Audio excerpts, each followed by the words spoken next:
neinagadauriba hiram asi bad comment head comment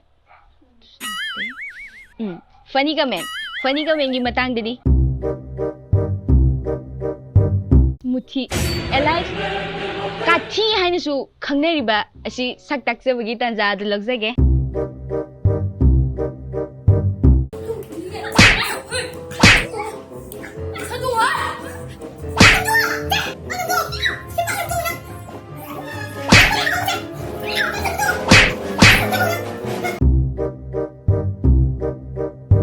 Comment amatang pathukserke